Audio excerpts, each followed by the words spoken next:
In the swamps of Florida, a vision is taking shape. Not just another city, not just another development, but a blueprint for an entire society, one rooted in faith, community, and a very particular vision of the future. They're calling it Deseret 2080. And what's happening there might reshape not just Florida, but the very idea of what a city can be in America. But here's the question that nobody's asking yet. What happens when faith builds not just a church, but an entire civilization? Welcome back to Solvanae, where we explore the hidden stories, the forgotten histories, and the futures being built right under our noses. I'm so glad you're here today, because what we read diving into is something that most people have never heard of yet. It could become one of the most significant social experiments of the 21st century.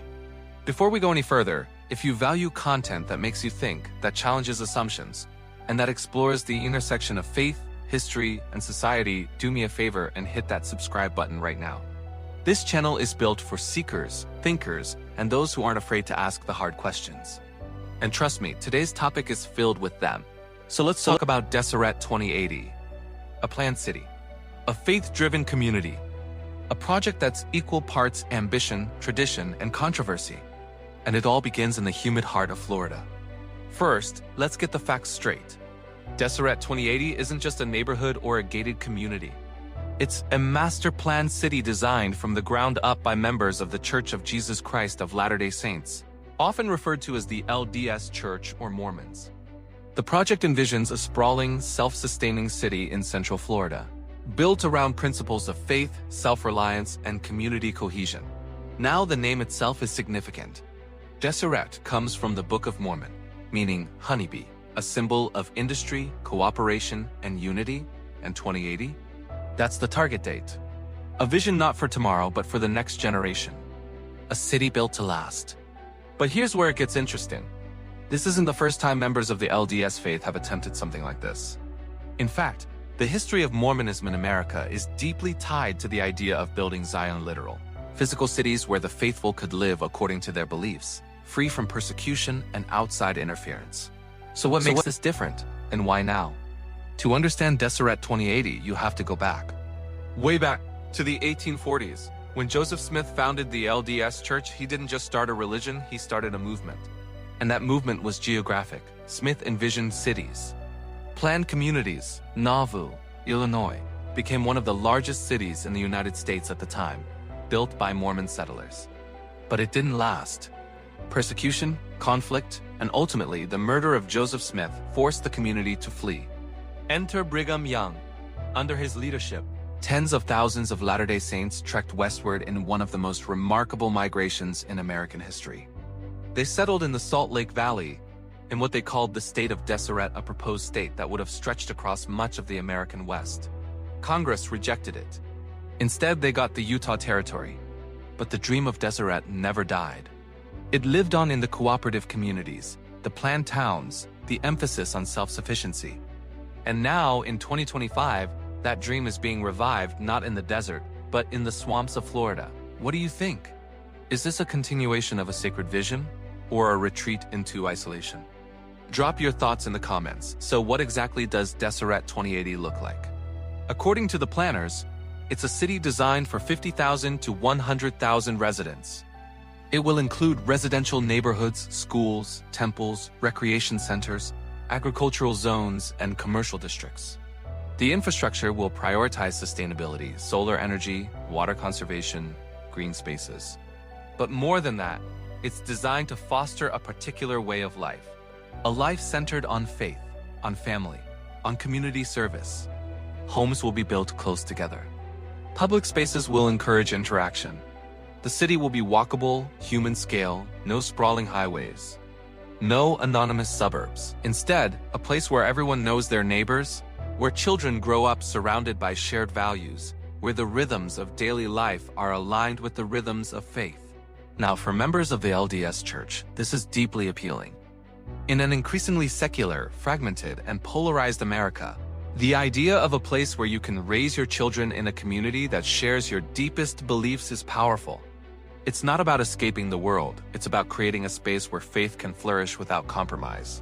But here's the twist. This isn't a compound. It's not a closed community. The planners have made clear that Deseret 2080 will be open to anyone. Non-members are welcome to live, work, and contribute. The city will operate under U.S. law, not religious law. It's not a theocracy. It's a faith-inspired city. Still, the questions linger.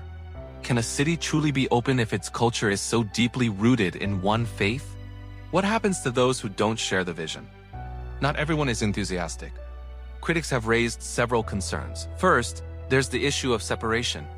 Some worry that creating faith-based cities could deepen the divides in American society, creating enclaves where people only interact with those who think like them.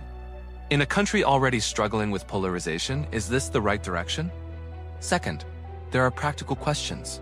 What about governance? If the majority of residents and leaders are members of one faith, how do you ensure fairness and representation for others? How do you prevent informal religious rules from becoming de facto laws? Third, there are environmental concerns. Central Florida is ecologically sensitive. Large-scale development brings risks: habitat destruction, water depletion, increased traffic. Can a project of this scale truly be sustainable, or is it just another form of suburban sprawl dressed up in green rhetoric? And finally, there's the theological question, one that might seem subtle, but is profound. From an Islamic perspective, the concept of building a city around religious community is not foreign. The Prophet Muhammad, peace be upon him, established Medina as a city-state built on faith and mutual cooperation. But there's a key difference. Islam's foundation is strict monotheism, tawhid, the absolute oneness of Allah, with no partners, no intermediaries, no division in his essence. So while we can respect the sincerity and dedication of those building Deseret 2080, we must also recognize the theological gulf. For Muslims, any belief system that deviates from pure monotheism cannot be embraced, even if its social vision is admirable. What's your take? Can faith-based communities strengthen society, or do they risk dividing it further? Let me know below. Here's what's fascinating. Deseret 2080 is not happening in a vacuum.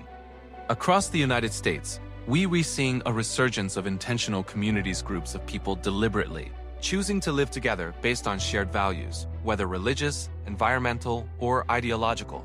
Some are secular. Some are Christian. Some are interfaith. The reasons vary, but the impulse is the same: a desire for belonging in an age of loneliness. And maybe that's the real story here. Deseret 2080 isn't just about Mormonism. It's a mirror reflecting something deeper in American culture, a hunger for connection, for purpose, for rootedness. In a world where technology connects us but leaves us feeling isolated, where cities grow but communities shrink, where we have more choices than ever but less clarity about what matters, projects like this ask us to reconsider what we're rebuilding and why. From an Islamic lens, this resonates deeply. The concept of the Ummah, the global Muslim community, is not just spiritual, it's social. It's about mutual care, shared responsibility, and living in a way that reflects divine guidance. Muslims have always built communities around the mosque, around shared rituals, around a collective vision of the good life.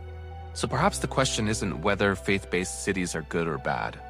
Perhaps the question is, what kind of society do we want to build? And who gets to decide? So here we are. The state of Deseret 2080, a city rising in Florida, a vision decades in the making, a project that could redefine what's possible when faith meets urban planning. Will it succeed? Will it become a model for others? Or will it become a cautionary tale about the limits of insular idealism? Only time will tell. But that's what I want you to take away from this. We are living in a time of transformation. Old certainties are crumbling. New possibilities are emerging. And whether we're talking about Florida or anywhere else in the world, the choices we make about how we live together will shape the future in ways we can barely imagine. As Muslims, we know that Allah alone is the architect of all creation, and that any human city, no matter how well planned, is temporary. But that doesn't mean we shouldn't strive for justice, for community, for beauty in this world. It means we should do so with humility, with respect for others, and with a recognition that our true home is not here, but in the hereafter. So I want to hear from you. What do you think about Deseret 2080? Is this the future of community building, or a step in the wrong direction? Would you ever consider living in a faith-based city? Share your thoughts in the comments. I read every single one, and I learn from you just as much as you learn from me. And if this video made you think, if it challenged you, if it opened your mind to something new, please hit that subscribe button. This channel exists because of viewers like you who care about depth, nuance, and truth. Let's keep this conversation going. Until next time, stay curious, stay thoughtful, and remember, the future is being built right now. The question is, who's building it and what will it look like? This is Solvanae. Thanks for watching.